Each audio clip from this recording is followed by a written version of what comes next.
This talk is about Content Mirror, which is a solution for deploying Plone content into a relational database. And a little bit about who I am. Alan gave me an intro, but I live here in Washington, D.C. I work with Python. I've been doing it for about 10 years. I use OP3, SQL Alchemy, Bazaar, repos, all the favorites and greats of the Python world. And this talk is at a high level about how to rethink how we build applications on top of Plone and how we deploy our Plone sites. And at a lower layer, and also at a high level, it's about data portability. It's about being able to get access to your content from any language, from any environment. And lastly, it's about increasing developer productivity. I'm a developer, and I wrote this in some sense for the use cases it helps solve, but also because I wanted to build systems faster. What it's not about how to integrate in a relational database into a Plone site. It's about building applications on top of a Plone site that get serialized to a database, about building applications on top of our Plone content. If you're interested in using relational databases with Plone, Lawrence Rowe just walked in, and he's giving a talk on Friday about just that topic. So, a little background on some of the thoughts that sort of underlie what Content Mirror is trying to do. At the first Plone conference in New Orleans, Paul Everett, who is a longstanding community member, posed the question for the developers there that was Plone a product or a framework? And this question, to some extent, has been echoed over the years consistently. If it was a product, that it should be easy to use, out of the box, give people a good experience. If it was a framework, it was a tool for developers to build solutions. And in some sense, it's trying to be both. We have a large group of developers, a large group of third-party products, and we, in deploying Plone, tend to customize it and build solutions for our clients. But as a product, it's something that brought a lot of people that had never used a content management system. It was something that was easy to install, something that they could get up and just use and feel productive with it. In my opinion, the product won in terms of a product versus a framework, in that Plone does a lot out of the box for you. It has workflow, it has security, it has indexing, all this functionality. And that's great if you're using it. If you're not using it, then it sort of gets in the way of trying to actually build a solution. So if you're not using, say, workflow, well, then why should you have to pay for the cost of using workflow, as well as the cost of learning workflow? If you're not using a declarative security model that needs fine-grained delegation and permissions, then you shouldn't have to pay for it.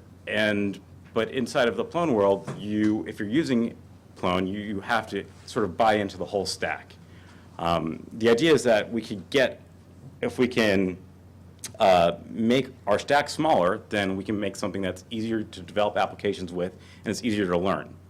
Plone is huge. Size matters. I mean, Plone has CMF, it has Zope, it has Zope 3 component architecture. We have the cutting edge going towards dexterity and devil sticks.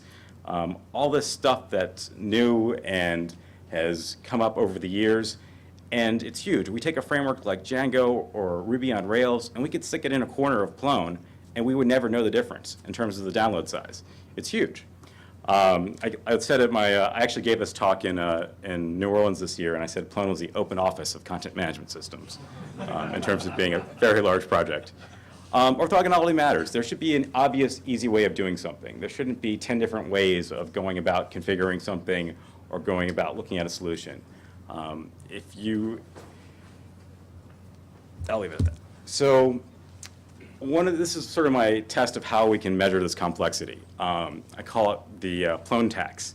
And the math here breaks down to 1 minute for restarting a Plone site and getting a web page up in your browser. You might do about 40 restarts in a day as a developer, times like about 5 days, times about 50 weeks, 48 maybe if you're in Europe for work weeks. And you divide by 60 to get the total number of hours, and you get about 166 hours, which is about a man month, which is a considerable amount of time. I've been doing Plone for about 10 years, so I'm almost up to a year now. on time waiting for Plone to restart. Sorry, I've been doing Zope for 10 years.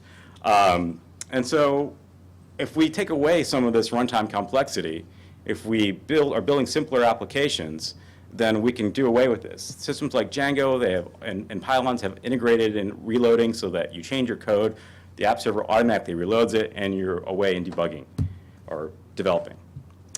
So simplicity is good. I mean, that's the main takeaway from developing that I have from my experience in developing applications, is that if we can keep an application simple, it's more likely to be correct, it's more likely to work faster, and in terms of optimization, the best thing you can do for optimization, do less work. So if we only pay for what we use and we can get access to our content, then hopefully we can build faster, more interactive, small applications. So this notion of separating deployment from content management is sort of what the crux of this is going towards, is that we can use Plone as a product. It's a great product. It has lots of user experience work, it has lots of translations, a great community behind it, lots of third-party products. And we can use Plone, but we don't, for our content management purposes, but we don't have to build our interactive sites inside of Plone.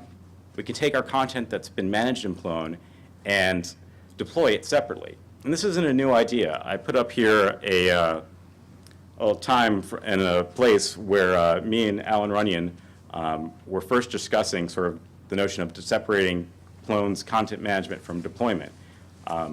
And after that, I went and built something called CMF deployment for static deployment of a Plone content site or part of that content in that site to deploy to a statically baked site that you could serve up via Apache and get very fast performance and still get the typical content management features that people would like.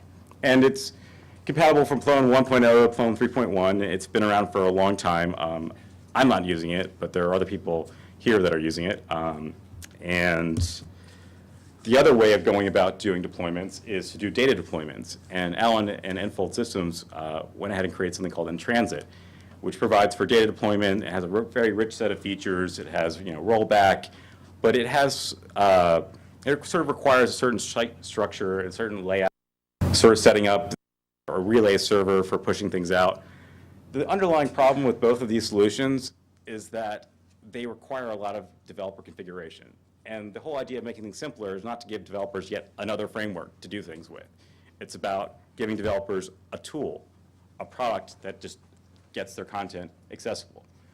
So the idea is that whatever we're using to make our content accessible should be dirt simple. It should just work. We shouldn't have to configure it. There shouldn't be 1,001 knobs that we have to play with just to make it work. So finally, we get to Content Mirror. The Content Mirror name actually is from Alex. I was looking at my talk in New Orleans. It used to be called Rescue Me. But it is a facility for mirroring the content of a Plone site into a structured external data store. The default source for this content that goes into the external data store is Archetypes content. Archetypes provides a universal way of addressing content that's compatible across many different versions of Plone. This Content Mirror works from Plone 2.5 up onto Plone 3.1. And the default target is relational databases. I'll talk a little bit about how, if you're interested in exploring other alternative structured databases, you can look at doing that. So the database support comes from SQL Alchemy, and so we support all different types of databases that SQL Alchemy supports, which is fairly much everything. I've personally tested it with Postgres and MySQL. The strong goal is to work out of the box, have great test coverage, and be easy to use, and if you need to, easy to extend. So I actually submitted this talk under the integration track, but it got pushed in the developer track, probably because the organizers knew me. So I decided to go ahead and go with that theme, and I'm going to delve into some of the guts of Content Mirror. And to use Content Mirror, you don't need to really know any of this stuff. I just want to give an explanation of how it works. So when we start up a Plone instance, what Content Mirror does is it looks at the archetypes content that you've told it that you want to serialize.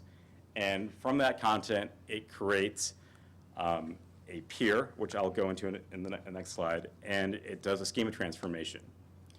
The schema transformation basically takes the archetypes schema and transforms it into a relational schema. And the peer factory basically creates an ORM mapped class so that we can serialize content to the relational database using the ORM layer of SQL Alchemy. So in terms of what schema transformation looks like, we basically take the archetype schema, we have some default tables in the database that Content Mirror always uses. We have sort of a content table which maps all of our Dublin Core attributes. We have a relations table, we have a files table. These sort of map onto default notions of Dublin Core inside of a Plonsight, as well as some of the base features of archetypes. And the ability, using something like a common content table also gives us the ability to sort of factor out common attributes so that we don't have the same 20 fields across all of our different tables, so that we get what looks like a very natural relational structure with individual. So for custom fields that we have in our archetype schema, we will end up with a custom database table. And for common fields, we'll have a shared table.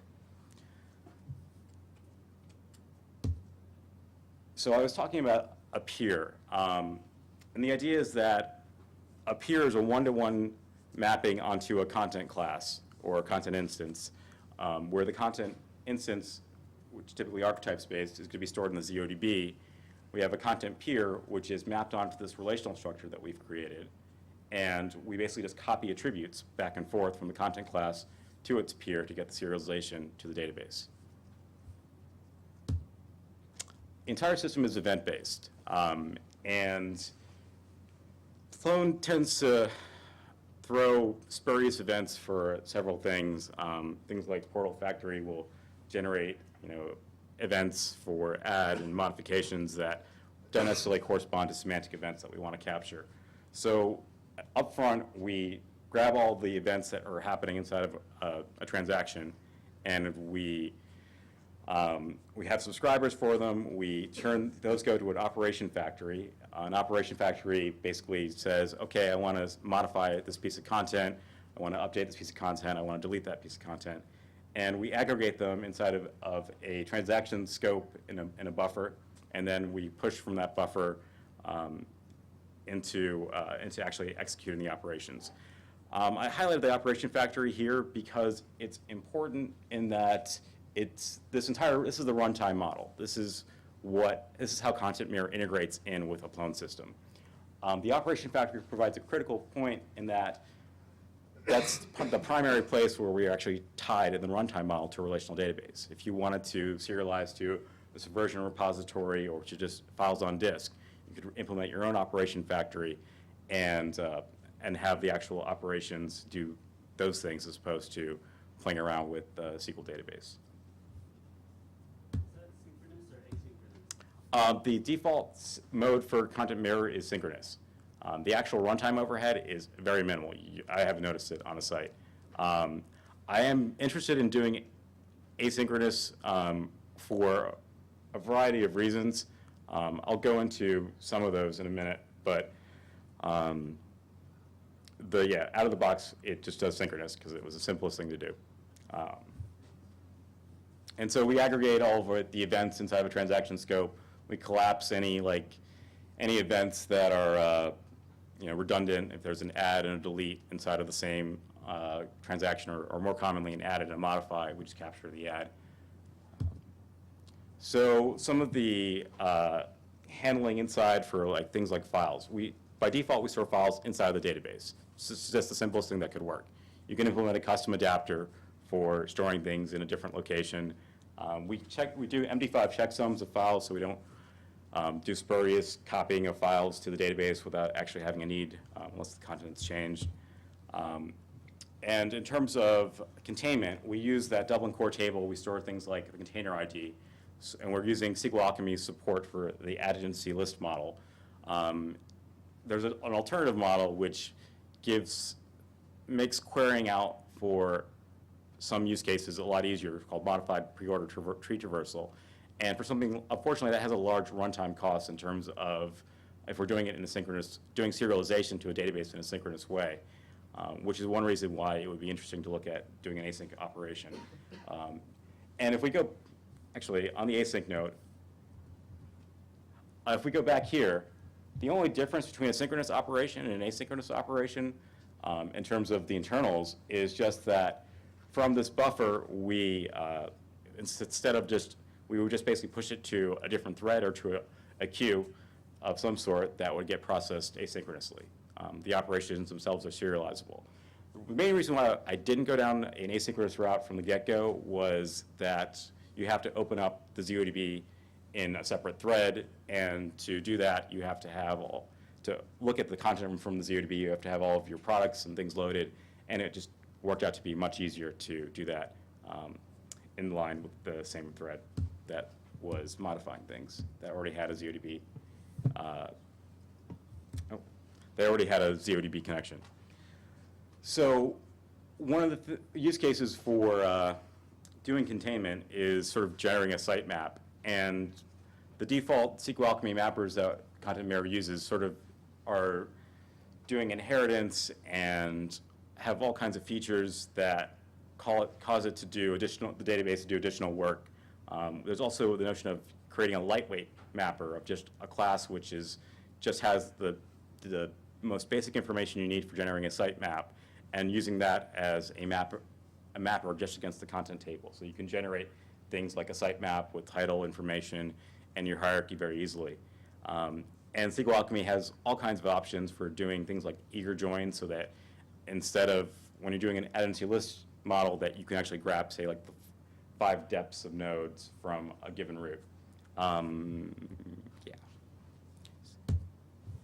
So on the relations front, Archetypes itself supports a very rich relational model where you can do bidirectional relationships between any piece of content in the system. And you can have custom attributes. You can have things like content actually being a relation instance. And so there's all kinds of features there. Content Mirror out of the box just supports the very base notion of what Archetypes does for relations. We support bidirectional relationships generically between any piece of content. If you want things like custom attributes, you'd have to do some customization. So annotations in the ZOP3 sense, out of the box, it tries to target archetypes only. For developing something that was trying to serialize ZOP3 content, you'd be putting in a custom adapter. By default, I wanted to try to target things as broadly as possible and have out-of-the-box support for the content types that Plone ships, and those are archetypes based. So by default, we're not getting things like property managers. I was thinking more along the lines of something like the navigation portlet serialization, if you've done customization with that. There's a lot of things in Plone that have sort of moved towards using annotations and ZOP3 things. The problem is that there's no real way to know when you're looking at a given piece of content what those annotations are. You can poke at the annotation structure itself, but you don't know who put them there or why they put them there. So there's no real way of universally addressing a piece of content based on its annotations. You have to know all the subsystems, and you have to write adapters for all the subsystems that are using the annotations, as opposed to directly serializing the annotations. Just to be clear, on that last slide where you said custom attributes, maybe like customization, you mean custom attributes on the relation? Right. Sorry. Yeah, I should have clarified that. Custom attributes on the relation. So out of the box, Content Mirror supports all of the default types that Plone ships with. Adding support for our new archetype-based content is adding one line of ZCML. And so that's for any custom types that you've created that use archetypes, or using archetype schemas. If you are doing things with ZOP3 schemas, if you are using relations with attributes that you want to serialize, those are things that you're going to have to do customization for. And that's a fairly straightforward process in terms of writing an adapter. The entire Content Mirror stuff internally, it's all ZOP3. It's all using component architecture. It's designed to be flexible, to be able to write your own custom components if you need, as you might need. So, scary ZCML setup. So this slug is something, this is basically the ZCML you need to load and install Content Mirror. and to set it up to point it towards the database. This CCML slug is basically the same, I mean, minus what database you want to use and how to connect to it across any given installation of Content Mirror in a Plone site. So the statement here is basically set up a database connection to Postgres and local host to a Content Mirror database, and then bind that database to the Content Mirror metadata structure. And so once you've done that, you drop that slug in. You've dropped the Content Mirror product into your site. You've installed that slug. And now you want to create your actual database schema that you're going to use. Content Mirror doesn't try to do any database schema management for you. It tries to make it so that you can generate SQL on disk. You can hand off to a DBA or tweak as you might like. And so this first line basically runs up control to run a script which will output, in this case, to standard out to the database schema for the Postgres database. If you wanted to do MySQL, you just replace MySQL, Postgres with MySQL. And then the next one is actually a Postgres command for creating a database. And then if I had assumed that unfortunately I couldn't fit this in, but if we capture the standard out of generating a schema and put it into a file called dbSQL, this would load up our schema. Now, once we've generated and loaded our database schema, we want to sort of catch up in the sense that Content Mirror is operating in a synchronous manner. As you make changes in the site, it's going to be serializing content to the database. But when you're initially running it, you've got, say, a lot of content already installed, and you want to be able to, instead of have that happen at runtime, be serialized at runtime as you're making changes to the site, you want to go ahead and do an upfront bulk load of your current state of your database, or of your current state of your site into the database. And so that's what this bulk command does. It's re-entrant, you can run it multiple times. And it basically serializes all the content in your site. You give it the path name to a portal of a Plone instance inside of your ZOP instance, and it'll basically serialize all the content in that the Plone instance to the relational database that you've configured. So enough talk. Let's actually look at some Plone content.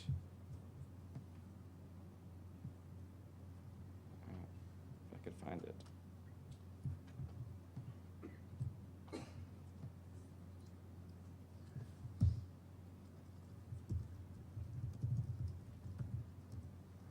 So I have here a Django, which is a lightweight Python app framework for doing relational databases applications with Python. And I've set up, this is also in the Content Mirror repository, I've set up I basically output a generic Django schema or model on the basis of what you'd find in a typical Plone site.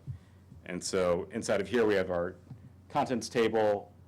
We have some content that I created inside of the Plone site that was serialized here.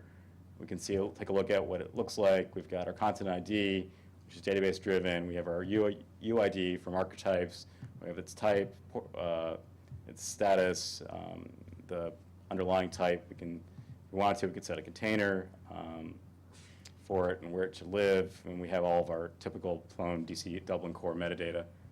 And so this is the Django admin's a nice, useful way of sort of looking at nice, useful way of looking at our content, and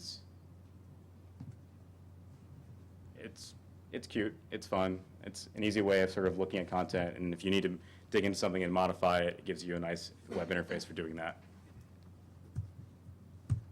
So once we've got our content in a relational database, now we can do all kinds of interesting things with it. And I've got some SQL queries here. So here's the content table. This is in Postgres. This is the actual structure. These are the common fields across all the types as well that we use in the content table. And let's say we want to see what the breakdown of types are in a site. we can just do a query, and we see that this site in particular is very image heavy and relatively few documents and folders and links. If we want to see what this workflow status is for this, what kind of content do we have published, we can just do standard SQL queries for introspecting and looking at our content system. We can, attach where clauses and say, what sort of content did we publish in the last year, the last 6 months. We can see who are the most popular contributors to the site in terms of the amount of content they've created. And yeah, it's so I think it's probably about as good as I can do.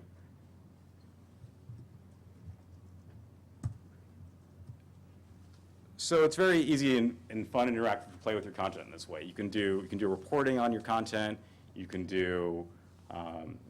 It's very easy to get access to your content, and you can do this from any system. You can do this from if you want to use Ruby, if you want to use PHP, or you want to use a lighter weight Python framework.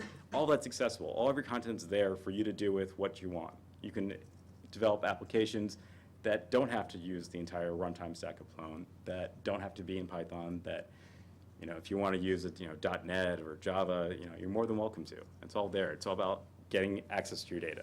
And what amounts to the lingua franca of the developing world is everyone knows relational databases. I mean, most web applications are built on top of it.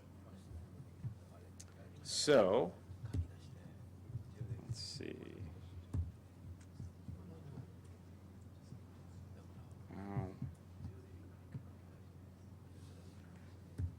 So some resources. The Content Mirror code itself lives up on Google Code. There's some documentation there. There's an issue tracker there. We have a mailing list. One of the core goals of Content Mirror was to be heavily unit tested and to do that with doc tests in an elaborative, in an informative way. I think we've pretty much hit that in terms of having very good coverage. And in part of not paying the Plone tax, I was going to go ahead and run the tests right now because they're so fast and easy to run, and it encourages you to run them more. So that took 0.23 seconds to run our tests. And that's probably because we're actually mocking the Plone API. We create a fake implementation that mirrors the Plone API so that we can test against what that API is. How big and hard is it to mock all that out for you? It was pretty straightforward. What's the question? How hard was it? The question was, how hard was it to basically mock Plone, to create a fake implementation of Plone? And Would that be generally useful? I mean, sounds interesting. I guess so. I mean, I only brought the API out to the degree that it was useful for Content Mirror. So I have a workflow tool. Here's a base content implementation that has all the things that Content Mirror needs. It has a schema method, UIDs, parent nodes, physical path, and that was all I needed for Content Mirror. Do you think that this may offer a way towards porting websites to the Google App Engine? It could. It could be a way of porting your Plone sites to lots of things. I mean, you could port your Plone apps to SOAP3 or to a repos BFG. I mean, it's not so much about porting. I mean, you can get access to your data, and what you choose to do with that is up to you. If you want to port your site, that's one option. If you want to leverage Plone as a management solution and have a deployment solution that's interactive and that's using the content there, you can choose to do that. Someone would probably have to write SQL out the engine or dictate it first. So in terms of getting to Google Code, Google Apps, the way I would go about doing it is to, once you've had your database serialized to relational data, your content serialized to a relational database, you'd go ahead and create a Google App structure schema.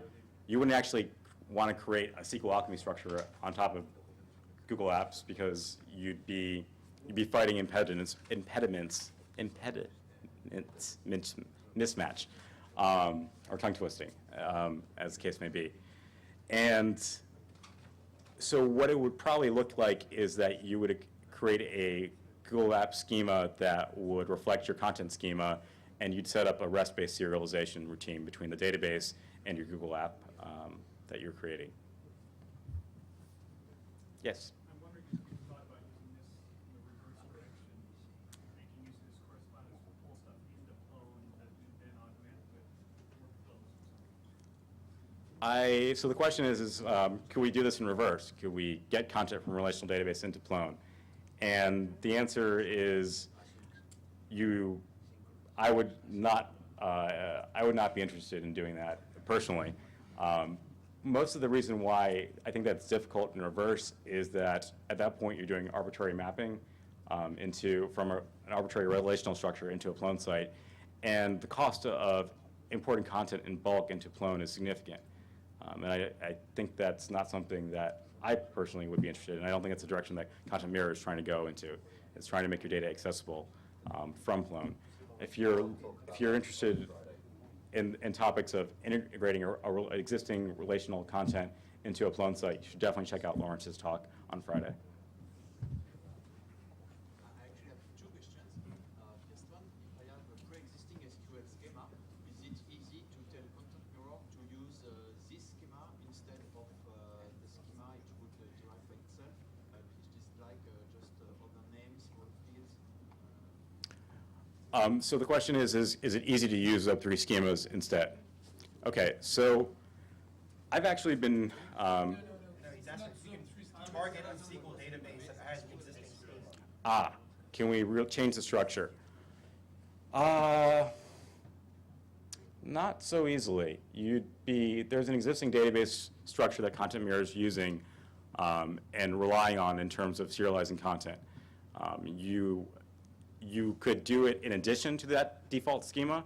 You could target custom serializers that would, or custom content peers that would serialize to your custom database structure. But you'd have to do that in addition to the default structure. At the very minimum, you need the content table because Content Mirror needs to look up content by UID to do modifications. And so at a minimum, you would need to keep those existing structures. You could, of course, write a custom adapter for the serializers to have it serialized to a custom structure. The second question was, would it be difficult to port it to Formlib or like the newer Hive technology that we are talking about, Zope3 itself? So I haven't actually done a Plone site in, I don't know, about a year.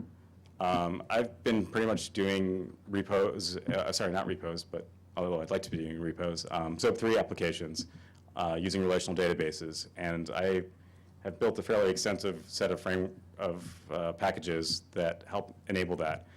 This is called Zope Alchemist. It's the foundational layer for that is OrAlchemist, which provides transaction support and transformation of Zope3 schemas to relational databases and relational databases to Zope3 schemas. On top of that, there's facilities for doing automatic UI generation for containers, for Formlib-based forms. I mean, once you have Zope3 schemas, you basically have access to all the form machinery. So using OrAlchemist, I would generate a Zope3 schema from a relational database using some custom metadata for additional semantic information that's not captured in a database structure. And with that, on the basis of that, you can do form generation using Formlib or Z3C form. Alchemist UI, which is a package within Alchemist, provides for support for doing add, edit forms, all your standard CRUD stuff on top of relational databases using Zope3. And it has tons of additional things, but if you're interested in that, you can talk to me about it later. So, Phil, can you put the resources screen back up? sure, if I can figure out how.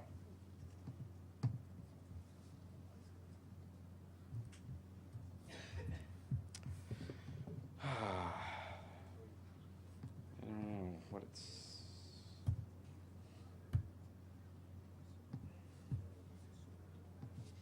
Oh, that's not it. Where'd it go?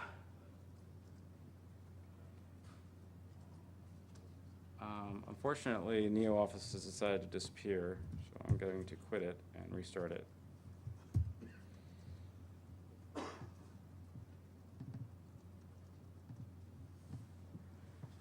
And Hopefully that'll just work. There we go. Let's see if I can go in reverse. Nope.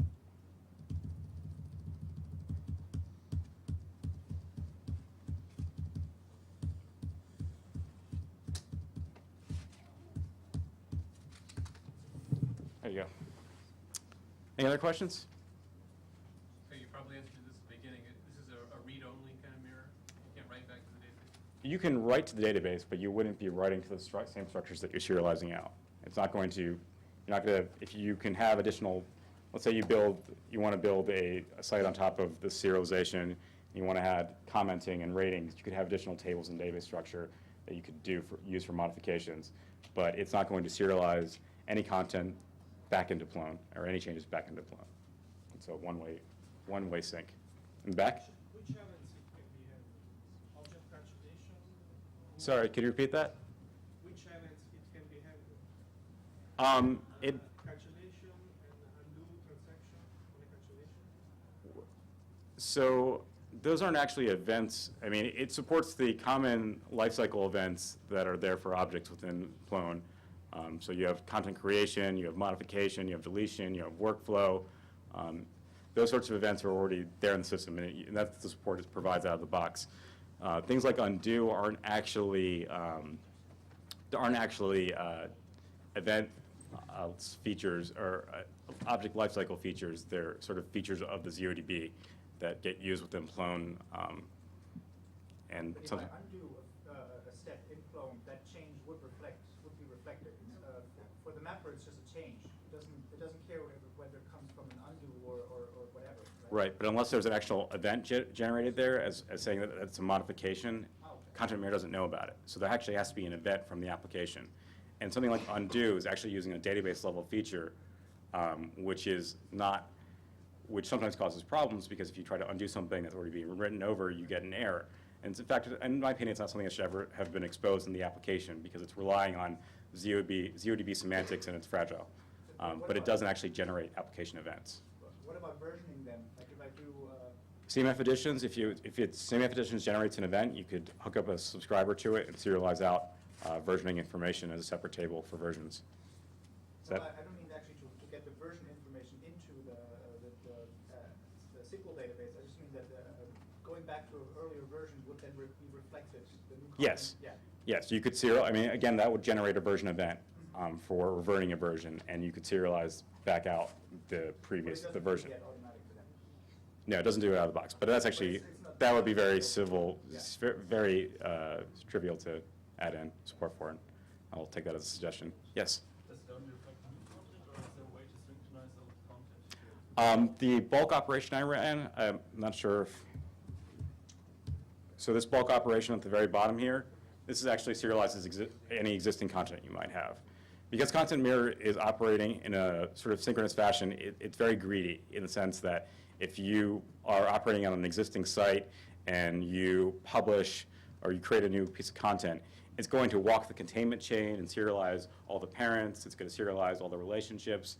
And so to get things to a steady state delta for runtime execution, or the cost of runtime execution, it's a good idea to do this bulk operation to get your database synchronized to your Plone site before you start using Content Mirror in earnest through the web. Yes? If for some reason, I mean, there are probably a few cases where it could get out of sync, right? Such as? Well, the undo was an example. Wouldn't Yes. it put it out of sync? An undo operation will put it out of sync, but it would be serialized again as soon as you modify the content again. So that I would have to basically touch an object to trigger the serialization. Yes, you'd have to generate some sort of application event. Or you could, I mean, the potential is, the problem is the undo support in Plone isn't actually an application level feature. It's a database level feature. And there's no real way of capturing any information about that without customizing the undo implementation. I understand, but as soon as you give somebody the power, being the user, they will screw it up. So- That's possible. And so, but is there a way to basically push a button and force a sync? Yeah, you can run this The bulk, bulk again. you can run the bulk at any time you want. It'll only serialize content that it hasn't seen before. It's basically good at, It is sort of lightweight. It's like, yeah, it's re-entrant. You can keep running it. Just you keep a cron job just to be safe. Yeah. Cool. In the back? Are there any use cases of this out there right now? So I actually wrote Content Mirror when Alan asked me to talk in New Orleans about Content Mirror, and I ended up writing the software for that purpose. He actually gave me the assignment of my talk. I didn't actually submit a talk. It was given to me. And so I ended up writing Content Mirror for that talk, and it's since then, it got finished about a week afterwards and additional fixes, and it's been deployed that I know of across 2 big sites. One running, one which I was playing with the database from before, which is the image-heavy content, and that the database size, ZODB size on that's about 5 gigs, I think. And I think Carlos is talking tomorrow or Friday on using Content Mirror. I'm not sure. Is Carlos here? Yeah. Hi, Carlos. Nice to meet you. I'm talking about a project I'm working on with the Library of Congress in Chile, where we are using Content Mirror as a backend to integrate all the other front ends. So if you're interested in that, tomorrow. So if you're interested in a more use case-driven approach of using this for real, go see Carlos's talk. Quick follow-up, so that I missed the first minute or two, is the general concept behind it to enable other front ends, or just Yes. a more general purpose to be able to report on it in different ways as well? Well, Or is that just a side effect? the underlying, so there's a couple different goals in Content Mirror. One is just what you said, to be able to develop other front ends, to be able to build applications in a simpler fashion, to not have the entire runtime complexity that's embodied in Plone as part of your application stack when you're developing a new application. Be able to use any technology that you want when you're developing a front end. Underlying it, though, at its core, it's just data portability. It's about pushing your data into a database. What you choose to do with that data in terms of doing, reporting or alternative front ends, that's up to you.